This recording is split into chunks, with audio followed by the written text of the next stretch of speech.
भी किसी को ये न कहने दें कि आप अल्लाह की रहमत हासिल नहीं कर सकते या आप अल्लाह से बहुत दूर हैं। ऐसे अल्फाज लोगों के दिलों को तोड़ते हैं और ये बात बिल्कुल गलत है। आज जब मैं इस खूबसूरत शहर में आप सबके बीच हूं तो मैंने सोचा कि अपनी बात इस खूबसूरत नसीहत से शुरू करूं, पहले अपने लिए और फिर आप सबके लिए। याद रख, हमें अपने असूलों पर कायम रहना होगा और अल्लाह के मंसूबे को समझने की कोशिश करनी होगी, क्योंकि हम उसकी हर हिकमत को मुकम्मल तौर पर नहीं समझ सकते। कुछ चीजों को मानना और उन पर यकीन रखना जरूरी है। मुझे अल्लाह ताला के मंसूबे को समझने या उसके एक हिस्से को समझने की कोशिश करनी है, क्योंकि उसका मुकम्मल मंसूबा आप और मैं कभी नहीं समझ सकते। उसके मंसूबे मुझे उम्मीद है, क्योंकि मैं एक मोमिन हूँ। मुझे यकीन है, पूरा यकीन, कि जैसे रात की गहरी तारीकी के बाद सुबह का उजाला आता है, इसी तरह मेरी जिंदगी के इस मुश्किल वक्त के बाद खुशी और रोशनी जरूर आएगी। यकीन करें, हम में से कितने लोग ऐसे दिनों से गुजरे हैं जब हमने सोचा कि हम शायद इसका सामना नहीं कर सकेंगे। कितने लोग ऐसे वक्तों से गुजरे हैं जब हमें लगा कि शायद हमें नौकरी नहीं मिलेगी या हमें कोई मुनासिब चीज नहीं मिलेगी या हमारी शादी नहीं होगी, लेकिन आज हम यहाँ बैठे हैं बच्चों के साथ। अल्लाह आपको और आपके बच्चों को बरकत अता फरमाए।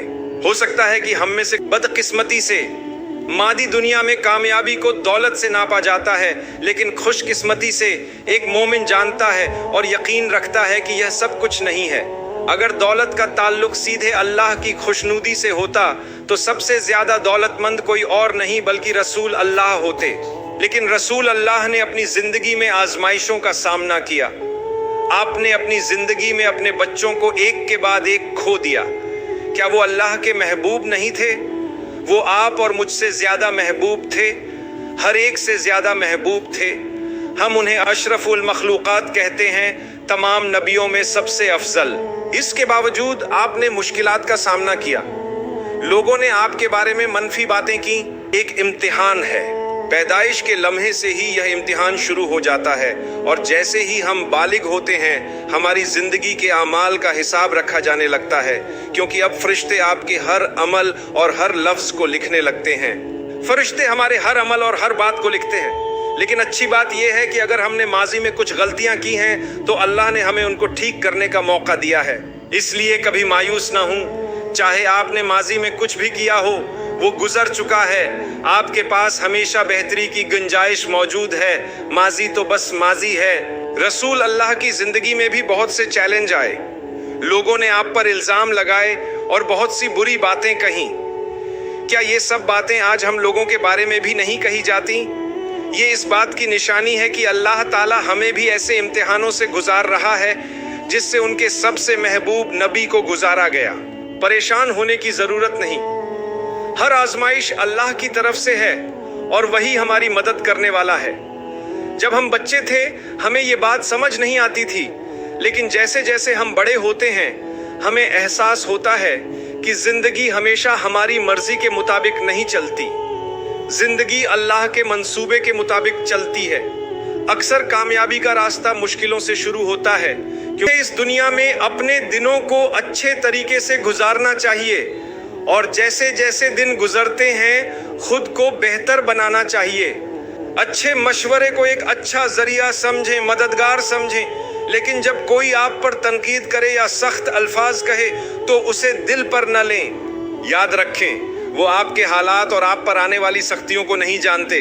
वो नहीं जानते कि आपने कितनी मुश्किलात बर्दाश्त की, कितनी कुर्बानियां दी या आपको यहाँ तक पहुँचने के लिए कितना कुछ सहना पड़ा। वो आपके हालात को नहीं समझ सकते, क्योंकि उन्होंने आपके जूते में चलकर नहीं देखा।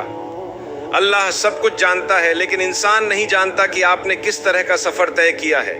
लोग आपके बारे में फैसले करेंगे, मगर याद रखें कि इंसान अक्सर सख्त दिल होता है। यही इंसान की हकीकत है। अल्लाह ही सबसे बेहतर समझने वाला है। अल्लाह जानता है, वो आपकी जिंदगी के तमाम हालात जानता है। अल्लाह को सब कुछ पता है। इंसान आपको उस तरह नहीं समझ सकता क्योंकि वो आपकी मुश्किलात नहीं जानता। इस बारे में मेरी दो बातें हैं। पहली बात यह कि अल्लाह आपका हाल जानता है। आपका अल्लाह के साथ ताल्लुक आपको सुकून देना चाहिए। आप अल्लाह से बात कर सकते हैं और कह सकते हैं, ऐ मेरे रब, मैं कोशिश कर रहा हूँ, میں تھک چکا ہوں، میں بعض اوقات غلطیاں کرتا ہوں، لیکن میری کوشش یہ ہے کہ میں تیرے قریب رہوں۔